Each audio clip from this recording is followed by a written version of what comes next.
You knew this one was coming.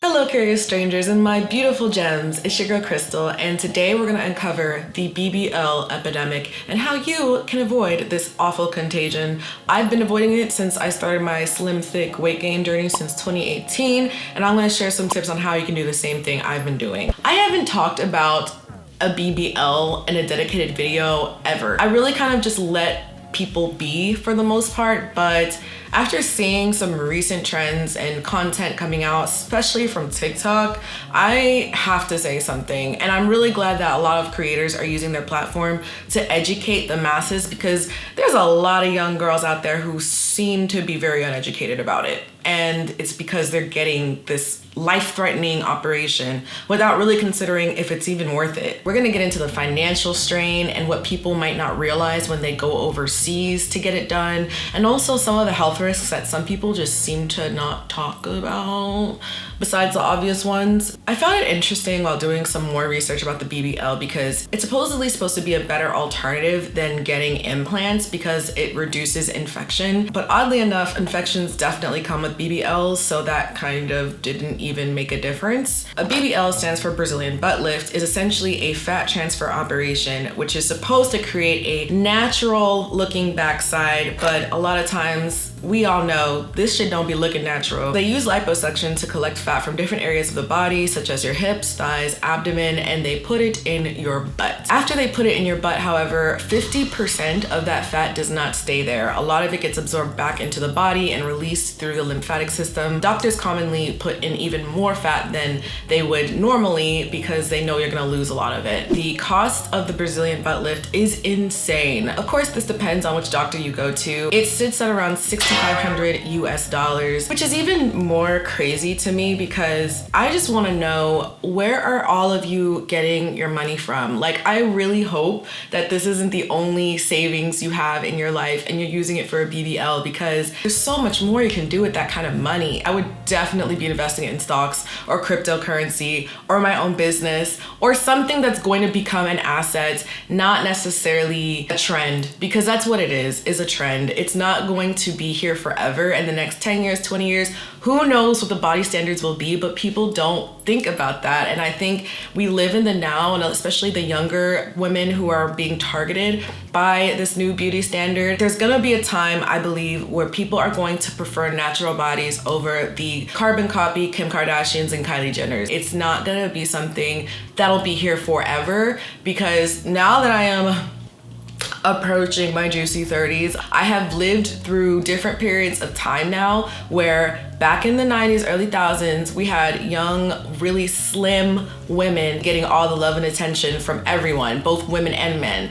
And that was the beauty standard. If you were slim thick back in the early 90s or early thousands even, you were probably just a video vixen. And that's that. That's like the most fame you got. And I don't want to say that no one who was slim thick back then didn't get any love, but not at the rate as small skinny girls did. Go watch like some old 2000s rap videos, because it blows my mind how small the girls looked back then and what we're trying to do today. TikTok users have been saying over and over again that they're getting tired of being shown in their For You page these TikToks of women who are going in and getting the BBLs and glorifying it. However, there has been a few, and one in particular TikTok user who says that she really did not like her results, and in fact, it sounds to me, and I could be wrong, that she's suffering from body dysmorphia, which is no joke. Let's put aside the money that she spent on it for a second and realize that she risked her life over something that she's not even happy with now. You can bet your ass I would not get on no operating table and get hacked up like some butcher meat so that I can have a Kylie Jenner booty and in waist to hip ratio. Like, I'm too scared to even drive. I have anxiety on 1,000. This type of stuff is way too risky for me that I will never do it. And that's because I really want to live a long life, period. People underestimate how likely it is for you to have that happen because everyone else is getting it done. You are the dumbest idiot. Many of the people getting BBLs are young women of color, particularly Black women, and it saddens me because a lot of them become victims of these cosmetic side effects from this surgery. And I need to talk about the side effects because I don't think people understand how much you're fucking yourself up. While I'm a huge supporter of women choosing to do with what they want to do with their own bodies, I just don't feel like a lot of these patients are really checking in with themselves first to see where their self-love is at. And I'm not saying if you get any surgery, you don't love yourself. What I'm saying is, including myself, we are all at different places in our self-love journeys. It doesn't end. It's just an ongoing thing in life. Some people are at a better place of body image acceptance than others, and you'll never really know how far in you are into that journey because who's to say in the next 2 months you don't feel better or worse about yourself? When you permanently modify any part of your body to fit a beauty trend, you're not necessarily giving yourself a chance to explore that self-love and relationship with your body and your body's identity. When you do these things, it seems like you're just buying a pair of shoes, but it's not that simple because if you were to go back and change things like you can with breast reductions or removal of implants, right? It's again another cost, another risk you have to take. Look at K. Michelle. I think she is probably one of the biggest examples of when BBLs go wrong. Of course, she's talked about this plenty of times in different interviews. I'll leave links down below for those who've never seen it. But K. Michelle has come forward and shared her experience about how she regretted getting her BBL and it actually threatened her life on a number of occasions. And so it's like, why are we subjecting ourselves to this type of physical trauma and mental trauma when by the end of the day, it's not even guaranteed that you'll get what you want. And if you do get what you want, it's not guaranteed that you won't have any long-term health issues. And I think that is just terrifying to think about for people like me who, like I said, we just have anxiety in general. So like, I ain't even trying to touch that with a 10-foot pole. I am fearful of many things and will still go forward through them anyway because that's what we do in life, right? But there are some things that just aren't necessary to put yourself through and to risk losing everything over. And that's my point. That's where I'm getting at. Women should be able to do what they want with their bodies, but consider it and really make sure you check in with yourself first and then make the decision. The BBLs became popularized by the Kardashian clan, and I'm talking about Kim and Kylie Jenner. Black women, we've had this body type forever, and it wasn't really seen as beautiful. Like I said, in the early 2000s, 90s, if you saw a slim, thick girl, you know, she just looked like a video vixen, but she wasn't like the most sought after beauty type. She wasn't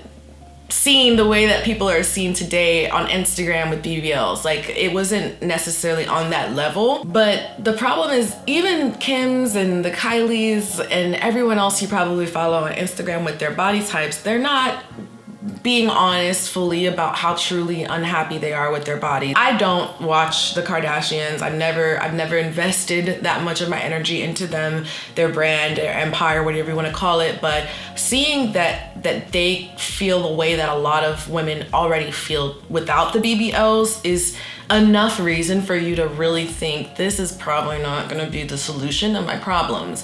Like, you're probably gonna find something else wrong and you're probably gonna feel great in your outfit for sure, but then over time, there's gonna be something else that comes up that's gonna be the next big thing. And so are you gonna just keep chasing that, or are you eventually gonna say, I'm done, I'm great as I am? You might be one of them people who get addicted to cosmetic surgeries and whatnot, because if you just get a little hit of that dopamine that, you know, we get from social media, and then you get a hit from getting a BBL, and all of a sudden all the guys in the club trying to talk to you and on Instagram and sliding in your DMs, you might want to feel that again and again and again, and it becomes a very slippery slope in my opinion. So, and also, not all BBLs are made equal, okay? Some of y'all be looking like two-dimensional too. I've never seen a woman with really massive points at the sides of her hips coming out like that before. I guess if it was a natural thing, I should probably apologize to anyone who naturally has unnatural hips. That sounds stupid. You know what I mean. The idea of having natural looking curves from getting a BBL is not even desirable, because it seems like more and more women are going for the extremely disproportionate waist to hip ratio BBLs than the ones that look somewhat natural. Like, they're not looking for the ones that, you know, it looks like your mama gave it to you. No. They just want everything that they can possibly fit in there from their fat in their body. And then the waist is just this big. Maybe it's just me noticing that, but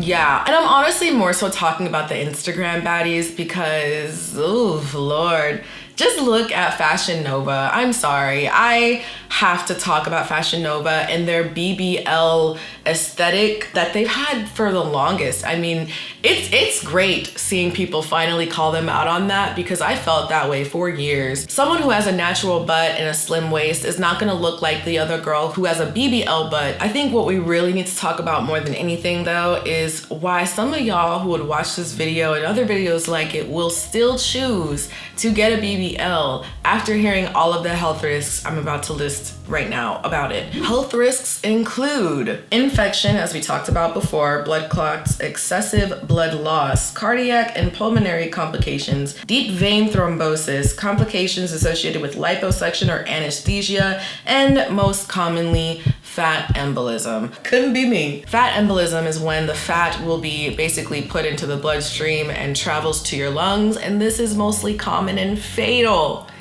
It's common and fatal. I'm good, I'm fine. At least 6 patients have died from this in the Miami-Dade County since 2013, and I'm sure that number will only continue to go up, especially now. Oh, don't forget the necrosis of fat, which is such a beautiful symptom. It is nasty. In fact, no, look it up. I want some of you to look it up who are considering this, because maybe this will change your mind. That shit is...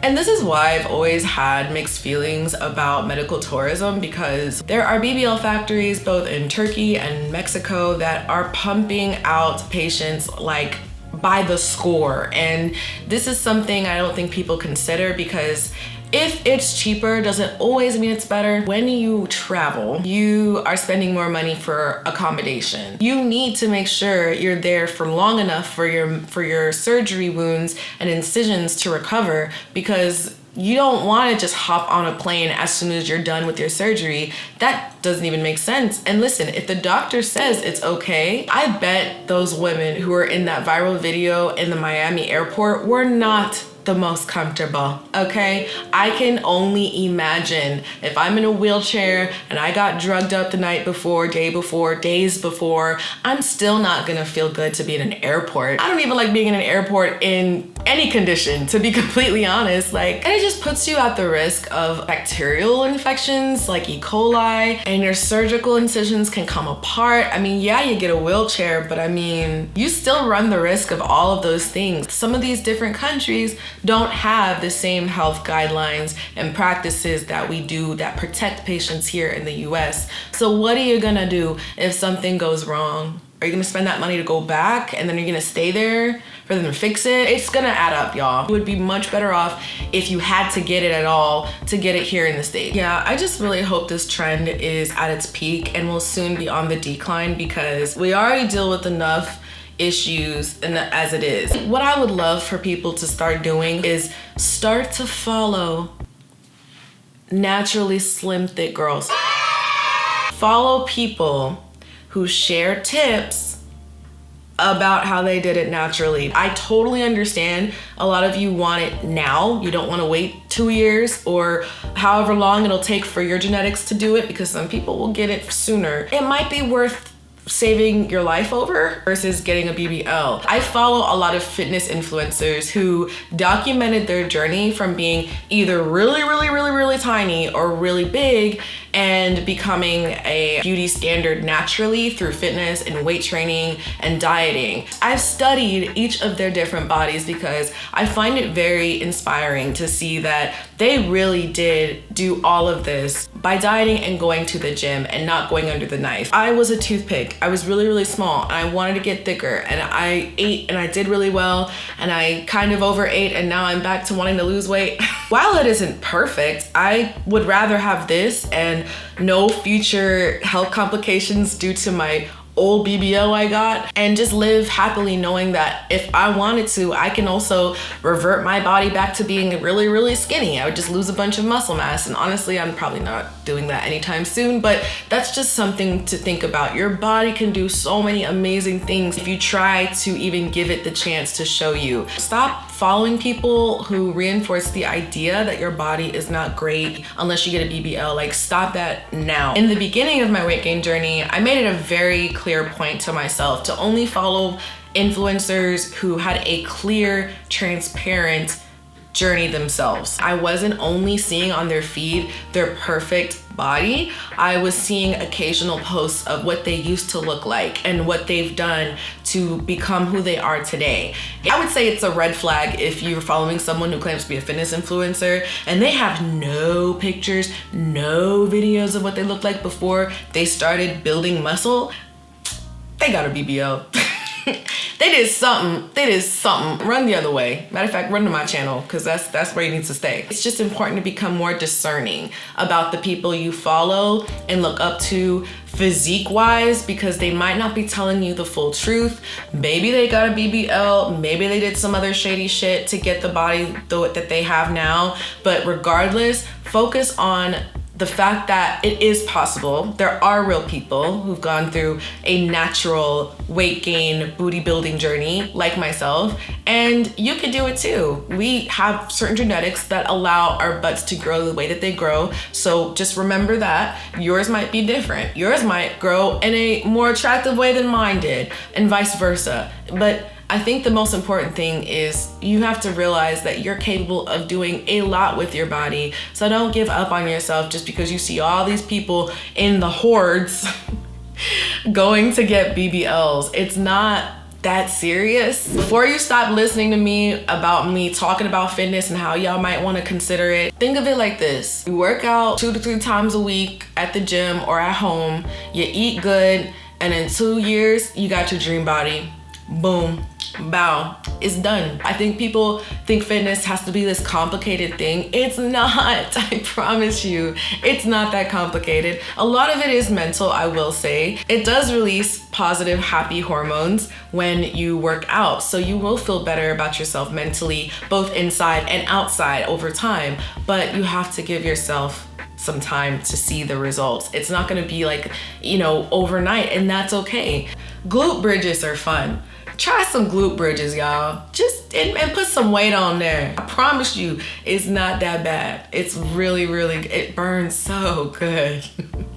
It burns so good. There are also non-invasive BBL operations out there, which if you guys want me to talk about in one of these future videos, let me know.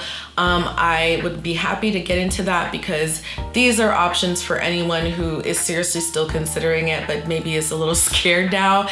You have options. Nobody talks about the non-invasive BBLs for some reason, but that exists and it might be right in your area. So again, comment down below. Let me know what you think. I hope this sheds some light on some themes and topics that maybe you weren't aware of before, and as I keep seeing more and more people talk about this, I feel like I have to add to the conversation and say, just try to fitness. Just try to work out, y'all. Just try to weight train. And if you're not in the right mental space, I understand. Baby steps. You don't have to do the craziest workouts right away. I didn't start off like that. I took my time, and that's literally how I worked my way up into lifting really heavy weights like today, because Lord knows I wasn't able to do that 2 years ago. Don't forget to subscribe to this channel if you enjoyed this content. Let me know if you want more like it. This was kind of different for me, but I actually like sitting here and talking to you guys about it like this. I'll see you in my next video, and I'll talk to you in the comments. Bye.